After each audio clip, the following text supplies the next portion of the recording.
Interesado nang muling maglaro sa PBA si Mikey Williams, pero saan ko po na naman kaya ito maglalaro at interesado? Kaabang-abang yung mangyayaring trade dito para kay Swaggy P. Pero bago yan mga idol, lilipad muna tayo pa Korean Basketball League at konting balita muna tayo para sa ating mga kababayang imports, especially sa mga rookie. So far so good mga idol ang kanilang nilalaro sa KBL, katulad ni Carl Tamayo kung saan nakuha niya ang MVP award sa third round ng ongoing season.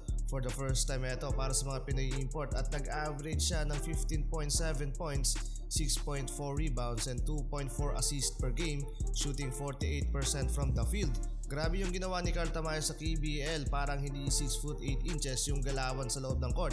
Napaka-agile at versatile end-to-end ng court. Samantalang nagpaparamdam na din mga idol ang UAAP Season 87 Finals MVP na si JD Kagulangan ng KT Sonic Boom. So far naitala niya ang kanyang career high sa pangatlo niyang laban sa KBL kontra sa team ni SJ Bilanghel na Daigo Kogas.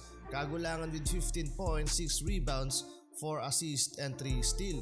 Magandang panimula ito para kay Kagulangan sa Sonic Boom dahil nabibigyan siya ng mahabang playing time sa loob ng court na nagresulta ng magandang output sa performance. Yun nga lang nakakalungkot na tatlong magkakasunod ng natatalong Sonic Boom simula ng kanyang debut game. Pero hindi niya yan kasalanan dahil bago dumating siya sa Korea, may dalawang magkasunod pang talo ang team, isa sa KBL at isa sa East Asia Super League. Samantalang worst start para sa career ni Kevin Kiambao sa KBL. First game nagtala lang siya ng 6 points with a rebound sa loob ng halos 7 minutes playing time. Mainit na sana si KQ, tinamaan nga lang ng malas at na-injury mga idol.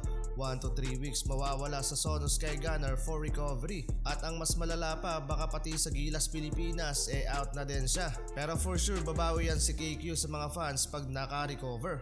Samantalang balik PBA tayo mga idol, interesado pa rin maglaro sa PBA si Mikey Williams sa panayam sa kanya ng Spin.ph during ng game ng San Miguel Beermen at Hong Kong Eastern sa ESL. Sinabi niyang masaya daw siya sa pagbabalik Pilipinas at tinitignan niyang dito siya nabibilang sa PBA. Ano-ano kayang teams ang pwedeng mapuntahan ng number 4 overall pick ng TNT noong season 46 PBA draft? Terminated na mga idol yung 3-year deal niya sa Tropang Giga pero hawak pa rin ng management ang kanyang rights. Pero hindi interesado si Mikey Williams na bumalik pa sa TNT dahil sa nangyaring hindi pagkakaunawa ng mga nakarang taon.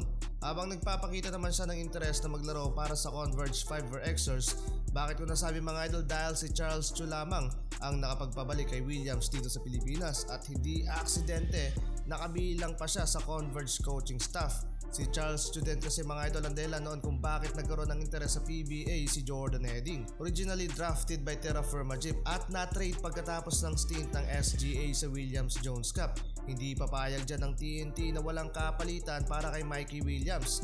Eto pa mga idol, kahit si Dave Eldefonso ng Northport Batang Pier napabalita ang interesadong kunin din ng Converge.